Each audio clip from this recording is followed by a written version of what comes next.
Have you ever felt like you were on the outside looking in? Like you were standing in a crowded, glittering room with laughter and music all around you, but a thin, invisible wall of glass separated you from everyone else? It's a feeling of profound isolation, even when you're the one hosting the party. Today we're going to talk about a woman who lived her entire life in that glittering room, a woman who threw some of the most legendary parties of the 20th century, a woman who counted kings and queens as her dearest friends, but who may have never truly felt like she belonged. This is the story of Margaret Greville, a name you might not know, but whose legacy you have almost certainly seen. She was a powerhouse of the Edwardian and interwar eras, a social titan armed with an almost unbelievable fortune and a wit as sharp as the diamonds she wore. But beneath the dazzling surface was a life defined by a secret shame, a relentless ambition born from insecurity, and the quiet, persistent ache of being new money in a world that only valued old blood. Her story is a deep dive into the intoxicating and often cruel world of the British aristocracy, and a poignant reminder that all the money in the world can't buy a pedigree, nor can it always mend a lonely heart. To truly understand Maggie Greville, we have to transport ourselves back to late Victorian Britain. Picture a society bound by rules as rigid and unforgiving as a whalebone corset. This was a world where your entire life, your value, your very identity was determined by who your parents were and their parents before them. The aristocracy, the land-owning families with titles stretching back through the mists of English history, were at the absolute pinnacle. They weren't just rich, they were the establishment. Their world was one of grand country estates, London townhouses for the season, and a complex dance of social calls, debutante balls, and carefully arranged marriages. Margaret Helen Anderson was born in 1863. Her beginning was not just humble. In the eyes of society, it was scandalous. Her mother was a beautiful woman named Wilhelmina Anderson, the housekeeper for a vastly wealthy Scottish brewer, William MacEwan. At the time of Margaret's birth, Wilhelmina was unmarried. In Victorian England, illegitimacy was a social death sentence. It wasn't just a moral failing, it was a stain that marked a child for life, barring them from the very circles Margaret would one day conquer. For many years, William MacEwan remained a shadowy and distant figure in Margaret's life. He was her biological father, a fact that was widely known as an open secret within certain circles. Yet, it was never publicly acknowledged or proclaimed. MacEwan had established himself as a titan of industry by founding MacEwan's Brewery, a business that grew to become synonymous with Scottish ale, and one of the most prominent names in the brewing sector. Through his entrepreneurial success, he amassed a colossal fortune, positioning himself among the wealthiest individuals in Britain. Despite his paternity, Margaret was born out of wedlock, which cast a veil of social stigma over her early years, though the details of her upbringing were shaped by this unspoken connection to her father's wealth and influence. In 1885, when Margaret reached the age of 22, William MacEwan took a significant step that many in society viewed as the honorable and decent course of action. He married her mother Wilhelmina, thereby formalizing their relationship after years of discretion. As part of this union, MacEwan officially adopted Margaret, granting her full legal recognition as his daughter and designating her as his heir. This act transformed her status overnight, elevating her from a position marked by illegitimacy to one of legitimacy and entitlement. Suddenly, the young woman who had grown up under the shadow of societal shame was poised to inherit one of the largest fortunes in Britain, derived from the vast profits of the MacEwan brewery empire. This inheritance became a multifaceted element in her life. It served as her golden ticket to unparalleled opportunities, a powerful weapon for navigating social and economic spheres, and yet a lifelong burden as the circumstances of her birth and the whispers of scandal continued to linger in the background. Empowered by her father's millions, Margaret recognized the need to complement her financial security with social prestige that money alone could not procure. She strategically focused on acquiring a respected name and aristocratic connections to solidify her position in high society. This period marked her transition from a newly legitimized heiress to an active participant in the elite social landscape, where she leveraged her wealth to open doors that had previously been inaccessible due to her unconventional background. In 1891, Margaret achieved a pivotal milestone in her social ascent by marrying the Honorable Ronald Greville, commonly known as Ronnie. This union was a calculated and masterful strategy in the realm of social maneuvering. Ronnie, as the eldest son of the second Baron Greville, brought to the marriage an impeccable aristocratic lineage that traced back through generations of established nobility. He was described as handsome and possessing a quiet, understated charm that endeared him to those in elevated circles.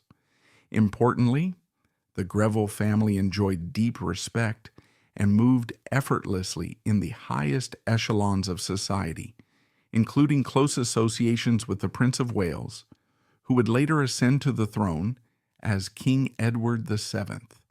For Margaret, this marriage provided the one asset her immense wealth could not independently purchase: unassailable status and entry into royal and noble networks. The marriage between Margaret and Ronnie was, on the surface, a perfectly symbiotic arrangement that addressed the complementary needs of both parties. Margaret's substantial dowry, drawn from her inherited fortune, proved transformative for the Greville family, which possessed a prestigious name and title but lacked the financial resources to maintain their lifestyle and estates at the desired level. In exchange, Ronnie offered Margaret the social legitimacy and aristocratic credentials that elevated her beyond the taint of her origins. This partnership allowed her to navigate elite society with confidence, while providing him and his family with the economic stability they required. Over time, the alliance not only secured Margaret's place among the upper class, but also amplified the whispers of her past, as her story of rags to riches through inheritance and marriage became a topic of discreet conversation in drawing rooms across Britain. But it was more than just a cold transaction. By all accounts, Ronnie genuinely adored his vivacious, intelligent, and ambitious wife. He was a quieter soul, content to let her shine. He loved country pursuits, shooting, fishing, and was happy to provide the distinguished, stable backdrop for Margaret's spectacular social theater. She, in turn, seemed to have found in him a steadfast and loyal partner. He was her anchor in the choppy waters of the society she was determined to conquer. Together they purchased a magnificent country estate that would become the epicenter of their world and the stage for Margaret's greatest triumphs, Polesden Lacy in Surrey. The house was elegant, but Margaret, with her father's fortune, transformed it into a palace of entertainment, designed with one purpose in mind: to host the most powerful and glamorous people in the world. It was here, in the gilded rooms and on the sprawling lawns of Polesden Lacy, that Mrs. Ronnie Greville, the brewer's illegitimate daughter, would begin her ascent to the very peak of society. The era was perfectly suited to her ambitions. The stuffy, moralistic reign of Queen Victoria ended in 1901, and her son Edward VII ascended the throne. This ushered in the Edwardian era, a period of opulent glamour, social liberation, and extravagant pleasure-seeking, at least for the wealthy. King Edward VII himself set the tone. He was a man who loved good food, beautiful women, fast horses, and sparkling company. He was bored by stuffy court formality and preferred the relaxed, luxurious atmosphere of country house weekends, surrounded by his chosen circle of friends, known as the Marlborough House set. And Margaret Greville was determined to become its star hostess. Polesden Lacy became her weapon. She orchestrated her weekends with military precision. Guests would arrive on a Friday afternoon to find their every need anticipated. The food was exquisite, sourced from the finest purveyors in London and Paris. The cellars were stocked with oceans of champagne and the rarest vintages of claret. The entertainment was constant. Bridge tournaments that went on for days, croquet on the lawn, and after dinner, music, dancing, and endless, witty conversation. Margaret was a brilliant conductor of this social orchestra. She had an almost magical ability to mix people, politicians with artists, foreign ambassadors with British aristocrats, and create a sparkling, dynamic atmosphere. Her guest list was a roll call of the age: future kings, Indian Maharajas, American millionaires, Winston Churchill. They all flocked to Polesden Lacy. But the ultimate prize, the guest of honor, whose presence guaranteed a party's success, was the king himself, Edward VII. Margaret cultivated a friendship with him that was both deeply personal and intensely strategic. She offered him something he couldn't get at Buckingham Palace: an escape. At Polesden, he could relax, tell jokes, gamble, and be treated not just as a monarch, but as a cherished guest. Margaret was amusing, she was intelligent, and crucially, she was discreet. This intimacy inevitably sparked rumors. Was the brilliant Mrs. Greville one of the king's mistresses? It's a question historians still debate. Edward certainly had a string of official mistresses, like the beautiful Alice Keppel. Margaret's role was perhaps more nuanced. She was what was known as an amie intime, an intimate friend. Their relationship was undoubtedly flirtatious and deeply affectionate.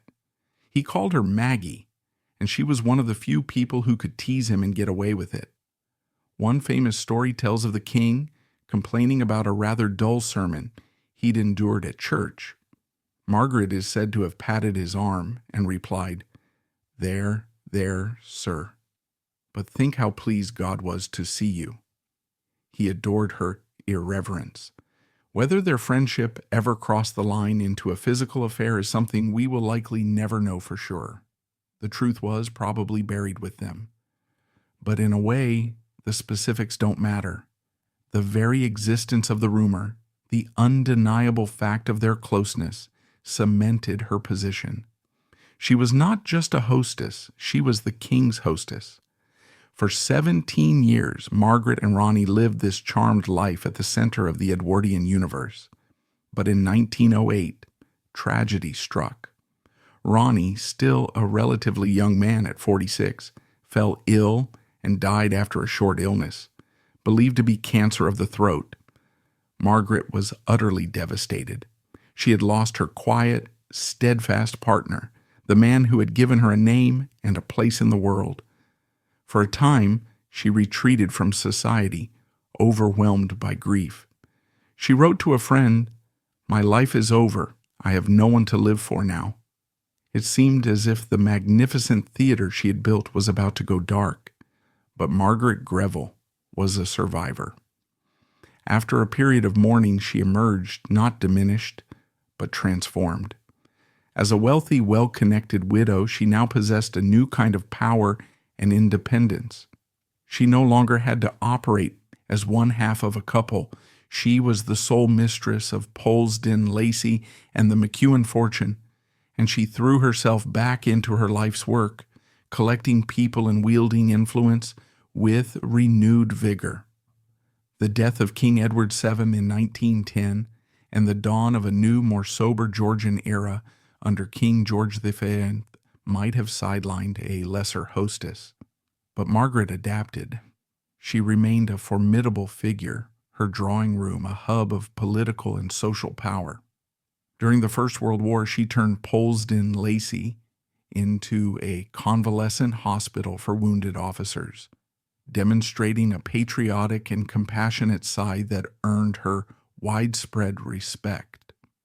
It was in the interwar years, however, that she forged the most significant friendship of her life, one that would secure her legacy and connect her directly to the throne of England for generations. Her new best friend was a young royal who lived nearby at Royal Lodge in Windsor Great Park, Elizabeth Bowes Lyon, the Duchess of York, the woman we now remember as Queen Elizabeth, the Queen Mother. On the surface, they were an unlikely pair.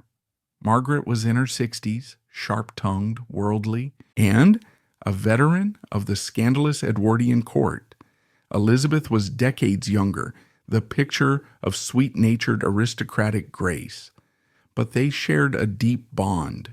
Both were Scottish in heritage, both loved society, horse racing, and had a shrewd understanding of people.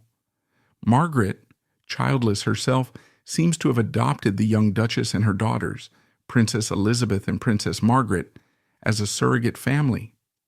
The two little princesses called her Auntie Maggie and were frequent visitors to Polesden Lacy, where she would spoil them rotten. For the Duchess of York, Margaret was a source of worldly wisdom, a confidant who understood the pressures of public life. For Margaret, this friendship was the ultimate vindication. She wasn't just entertaining royalty anymore. She was an intimate of the future queen consort. When King Edward VIII abdicated the throne in 1936 in a shocking royal crisis, the Duke and Duchess of York unexpectedly became King George VI and Queen Elizabeth. Suddenly, Margaret's best friend was the Queen of England. She had reached the absolute inner sanctum. This closeness, however, did not entirely erase the shadows that had followed her throughout her life. The sting of being an outsider never fully faded. She was famously direct, and her wit could often curdle into cutting sarcasm. One contemporary described her as having a tongue that could strip paint. This abrasiveness may have been a defense mechanism, a way of keeping people at a distance before they could reject her. She collected important people like she collected priceless Fabergé eggs, arranging them for display, but perhaps always fearing they might reveal themselves to be hollow. A rarely mentioned quote from one of her private diaries reveals the depth of this insecurity. After a particularly glittering party attended by half the cabinet and a visiting European prince, she wrote simply, "A great success, all were charming. I wonder how many of them would be here if the beer stopped flowing." This single line is heartbreakingly revealing. It shows that even at the height of her power, after decades of being at the center of everything, a part of her still felt like the brewer's daughter, buying friendship with her father's fortune. This was the central contradiction of her life. She was a woman who craved acceptance, but suspected it was only ever conditional. As the 1930s wore on, and the storm clouds of another war gathered over Europe, Margaret found herself embroiled in a significant controversy. Her desire to be at the center of power meant that she entertained not just friends, but influential political figures from all sides. This included the German ambassador to London, Joachim von Ribbentrop, a key figure in Hitler's Nazi regime. Margaret, along with other high society figures like those in the so-called Cliveden set, was accused by some of being a pro-German sympathizer, part of an upper-class movement that favored appeasement of Hitler. The historical reality is more complex. Margaret was likely not a Nazi sympathizer in any ideological sense. She was, first and foremost, a hostess. Her job, as she saw it, was to bring powerful people together. In the tense climate of the late 1930s, however, whining and dining representatives of the Nazi government was seen by many as naive at best and treacherous at worst. cast a shadow over her reputation, linking her to a deeply controversial and painful chapter in British history. It served as another reminder that for all her social acumen, she could sometimes misjudge the currents of the world beyond her gilded drawing room. When war finally came in 1939, Margaret, now elderly and in failing health, retreated to Polesden, Lacy. She died there in September 1942 at the age of 79, bringing an end to an era. But her story wasn't over. In death, her legacy would become more visible and enduring than ever before. She had no direct heirs, so she left her magnificent home, Polesden, Lacy, and all its contents to the National Trust, ensuring that the stage for her life's great performance would be preserved for the nation. It remains one of the Trust's most popular properties, a perfectly preserved snapshot of Edwardian opulence, where visitors can still walk through the rooms where kings and maharajas once mingled. But her most dazzling legacy was a personal gift.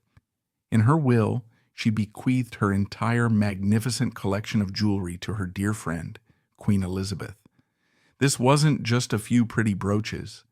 It was a treasure trove of historic, jaw-dropping pieces, including diamonds that had once belonged to Marie Antoinette. This bequest was Margaret's final triumphant act. It was a gesture of profound love and loyalty, but it was also a masterstroke of legacy building. Her jewels, which she had used as her social armor, would now become part of the official regalia of the British crown. The brewer's daughter's diamonds would be worn by queens for a century to come. And they have been. The Queen Mother wore them constantly. The famous Greville tiara, a stunning Kokoschnik-style honeycomb of diamonds, was a favorite of hers, and she later loaned it to her daughter-in-law, Camilla, the Duchess of Cornwall, who as queen consort continues to wear it today. The Greville festoon necklace, a breathtaking 5-strand cascade of diamonds, was a signature piece for the late Queen Elizabeth II. Every time you see one of these magnificent pieces worn by a member of the royal family, you are seeing the legacy of Maggie Greville. The outsider had, in the most visible way imaginable, become a permanent part of the ultimate establishment. So what do we make of Margaret Greville? Was she a cold, calculating social climber who used her vast fortune to buy her way into a world that should have been closed to her? Or was she a brilliant, resilient woman who overcame the immense disadvantage of her birth to become a force of nature, a woman who offered friendship and loyalty to those who saw past her pedigree? The truth, as it so often is, lies somewhere in between. Her life was a monument to the power of ambition, wealth, and sheer force of will. But it was also a profoundly human story about the search for belonging. She built a fortress of champagne and diamonds to protect herself from the judgment of the world, and she filled it with the most important people she could find. She conquered society, but she may have never conquered her own inner demons, the quiet fear that it was all a fragile illusion. Margaret Greville's story is a glittering, poignant, and unforgettable drama. It reminds us that history is not just made by politicians and generals on the battlefield, but also by determined women in gilded drawing rooms, who, for reasons of their own, are determined to leave their mark on the world. She remains a testament to the fact that even when you are at the very center of the party, you can still feel utterly and completely alone.